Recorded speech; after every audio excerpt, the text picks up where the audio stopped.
In this example, I want to show you how to find the output of a program that involves objects and classes. To trace such programs, you need to grab a pen and paper to draw the objects when they are created as we progress in the tracing steps.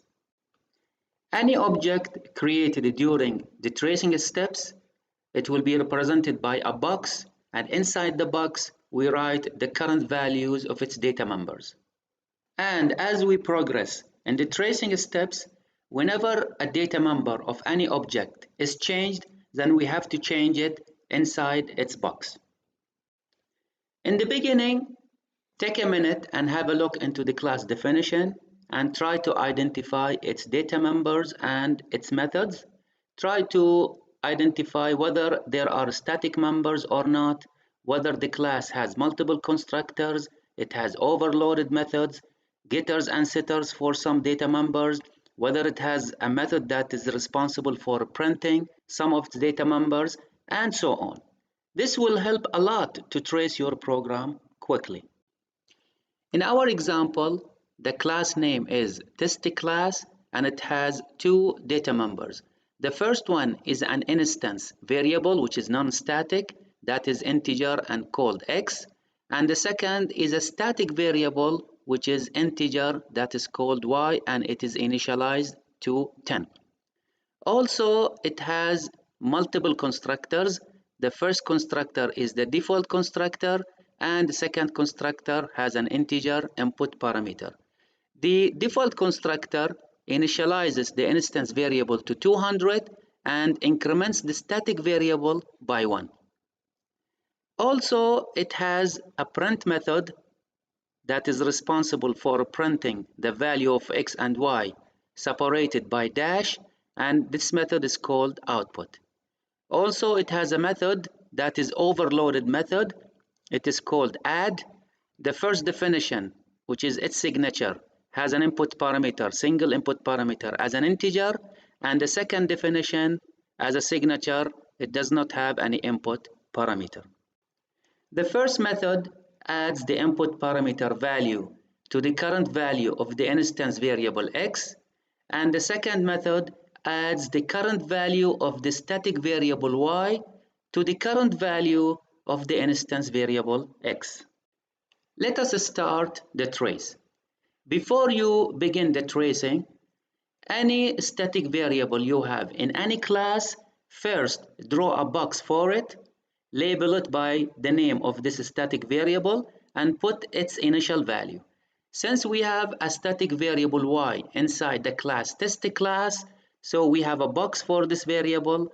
It is called y and the label inside that its current value is equal to 10. Next, you start the first line, and this is where we are now in the main program.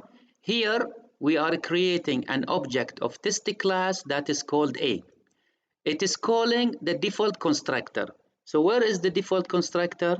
The default constructor is here inside the class. What does it do? It initializes the instance variable x to 200 and increases the current value of the static variable by 1, which makes it equal to 10. So when we go to the next step, an object will be created called a. The instance variable x inside it is equal to 200, and at the same time it will increase the shared variable y by 1. And this is the picture that we are going to have. So you draw a box, you label it by the object name, which is a. You put all instance variables inside with their current values. And since we have x is equal to 200, so we label the variable x as 200. And since y is shared, we draw an arrow from the box of the object to the box for the static variable. And notice that the current value of the static variable has changed from 10 to 11. Why? Because we increased it inside the default constructor. After going to the next line, in the next line also we are creating another object that is called b, but the compiler is not calling the default constructor. It is calling the constructor that has one input parameter. And where is this constructor? Here is the definition for the constructor. Inside the constructor, it checks the input parameter in ux. If it is less than 0, then it will initialize the instance variable x equal to 200.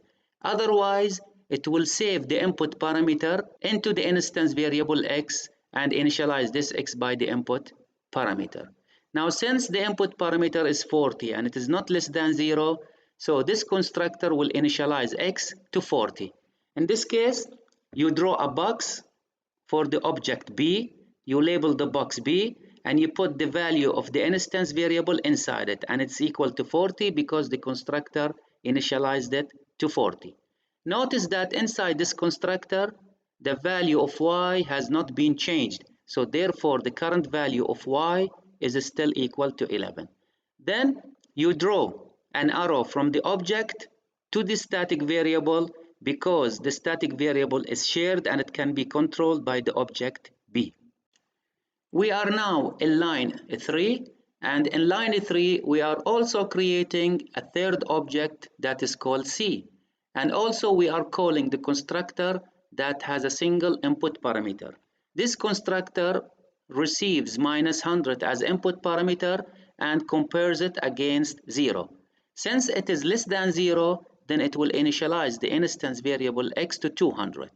And after that, we draw a box for the object c, and you put the instance variable inside it, and since the value of x is equal to 200, and then you write 200.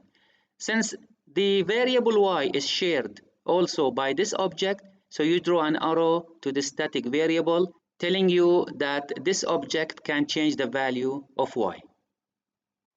When we reach this line, 3 objects have been created, and this is the picture of the current state for each object.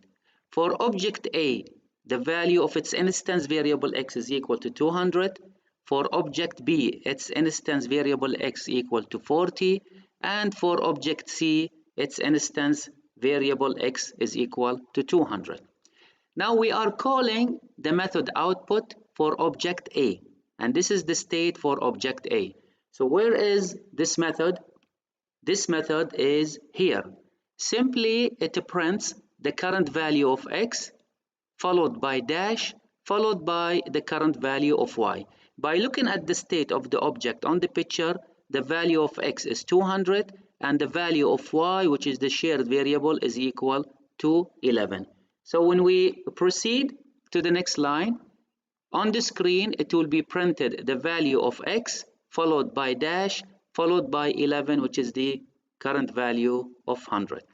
Now by going to the next step, we are referring to object B, and this is the state of object B, and we are calling the method output, and again it prints the value of x followed by dash followed by y, so the output printed on the screen will be 40-11. By going to the next line, we are calling the method output for object C, and this is the state of object C. So it is going to print 200 followed by dash followed by the current value of y. Let us continue. Now we go to the next step. Now in the next step, we are calling setX method for object A, and this is object A. So where is the method setX inside the class? This is the method setX. It receives an input parameter which is equal to 30. Since it is not less than 0, so it will save the input parameter into x. The current value of x is 200, so this method will replace 200 by 30, and you can just simply draw over 200 and you write 30. So erase 200 when you have the drawing on your paper. Just erase 200, cross it out, and write 30 on it. And this is what we have done on the picture of the object A.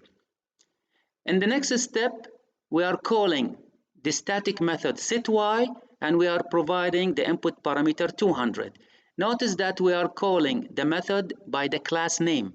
So where is setY by the class name? It is here. See that setY is a static method. So it will take 200 and will replace it to y. So that means the value of the static variable 11, it will change to 200. And this is what you're supposed to do on the drawing. You remove 11 and you replace the value of y by 200. In the next step, we are referring to the add method for object B. This method is overloaded. So which method the compiler will select? It will select the method that has one input parameter, which is right here.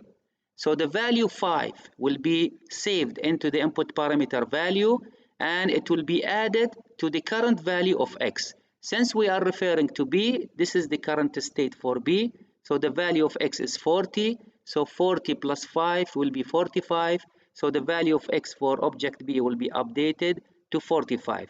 So remove 40 and replace it by 45, and this is what we have done here. In this line, we are calling the overloaded add method, but for object C. And this is the current state for object C. Where is this method? This is the method right here. What does it do? It adds the current value of the static variable y to the current value of x. The current value of x is 200, and the value of y is 200. So this method will add 200 of the value of y to 200 of the value of x and replace it into x. So the answer will be 400, and this 400 will update the value of x. So cross out 200 and replace it by 400. Now the last three steps are simply for printing, and we already got familiar on what the output method does. So it will print the value of x of a, followed by dash, followed by the value of y. So the output will be on the screen 30-200. Similarly for B, it will print 45-200, and for C, it will print 400-200. So this is how you trace your program. Whenever in any step an object is created, simply represent it by a box and put the current values for all of its instance variables inside this box. And whenever you call a method of any object, just go to the box and see what is the current values of its data members, and see what this method is doing on these data members.